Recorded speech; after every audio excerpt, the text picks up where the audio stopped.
Άγιος Διονύσιος Ζακίνθου, ο Άγιος της Συγχώρεσης. Ανάμεσα στις φωτισμένες και αγιασμένες μορφές που στολίζουν την Ορθόδοξη Εκκλησία βρίσκεται και ο Άγιος Διονύσιος. Γεννήθηκε το 1547 στη Ζάκυνθο και ήταν γόνος ευγενούς και αρχοντικής οικογένειας. Το κοσμικό του όνομα ήταν Δραγανίγος Σιγούρος. Ο μικρός Δραγανίγος έλαβε χριστιανική αγωγή και ανατροφή, ενώ οι ιδιωτικοί δάσκαλοι καθώς και το σχολείο ανέλαβαν την εκπαίδευσή του έτσι ώστε να μάθει καλά τα αρχαία ελληνικά, τα λατινικά και τα ιταλικά. Σε ηλικία 20 ετών μένει ορφανός και αποφασίζει να απαρνηθεί τα εγκόσμια και να ακολουθήσει τη μοναχική ζωή. Γι' αυτό κήρεται μοναχός λαμβάνοντας το όνομα Δανιήλ και εγγράφεται στη μονή της μεταμορφώσεως Σωτήρος των Στροφάδων Νήσων. Μετά από λίγα έτη παραμονή στο νησί, έχοντας πλήρη πνευματική πρόοδο, ξεκινά για ιερό προσκύνημα στους Αγίους Τόπους. Διερχόμενος από την πόλη των Αθηνών, επισκέπτεται τον Μητροπολίτη Νικάνορα για να πάρει την ευλογία του. Αυτός του προτείνει να αναλάβει την αρχιεπισκοπή της Αίγινας.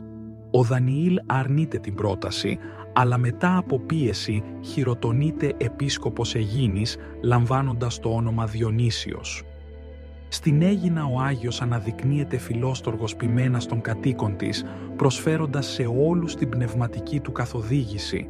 Ο ταπεινός όμως ιεράρχης νοσταλγεί την κατά Θεόν ησυχία και άσκηση. Γι' αυτό και το 1578 παραιτείται από την Αρχιεπισκοπή της Αίγινας και επιστρέφει στη Ζάκυνθο και στο μοναστήρι της Παναγίας Αναφωνήτριας. Εκεί διορίζεται πρόεδρος της Ζακύνθου και χορεπίσκοπος. Στο νησί αναπτύσσει αφιλοκερδώς πλούσια ποιμαντική δραστηριότητα, η οποία όμως ενοχλεί τον Αρχιεπίσκοπο Κεφαληνίας και Ζακύνθου. Τότε ο Άγιος αποφασίζει να αποτραβηχτεί στο μοναστήρι του, προτιμώντας την ησυχία και την προσευχή. Έτσι αποφεύγει με αυτόν τον τρόπο τις αντιπαραθέσεις μέσα στους κόλπους της Εκκλησίας. Οι ημέρες του διέρχονται ασκητικά, με πολλή προσευχή και νηστεία, ενώ η διακονία του χαρακτηρίζεται από την πνευματική στήριξη, την ελεημοσύνη και τη φιλανθρωπία.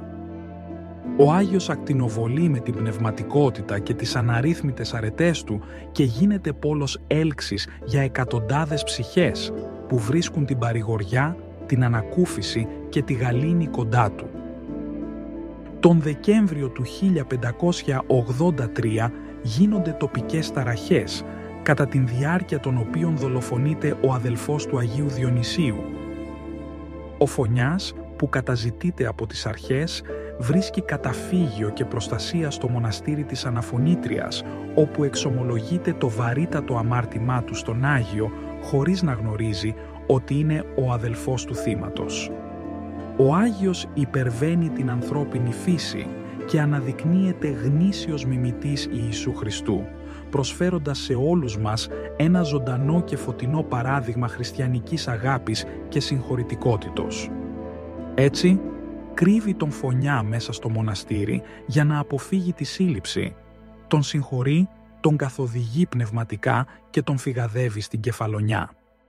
Αναρρύθμιτα είναι και τα θαύματα που έχει τελέσει ο Άγιος με τη χάρη του Θεού, τόσο όσο βρισκόταν εν ζωή, όσο και μετά την κοίμησή του. Στις 17 Δεκεμβρίου του 1622 εγκατέλειψε τελικά την επίγεια ζωή και κοιμήθηκε εν Κυρίω. Χιλιάδες είναι οι προσκυνητές που καταφθάνουν στη Ζάκυνθο για να προσκυνήσουν το εδώ και 4 αιώνες άφθαρτο λείψανο του Αγίου που αναδίδει ευωδία και φυλάσσεται μέσα στην αριστουργηματική αργυρόγλυπτη Λάρνακα. Η προσφορά του στην Ορθοδοξία και στην κοινωνία είναι ανεκτήμητη και η μνήμη του παραμένει ζωντανή στις καρδιές των ανθρώπων. Κάντε ένα like και εγγραφείτε στο κανάλι μας για περισσότερα βίντεο.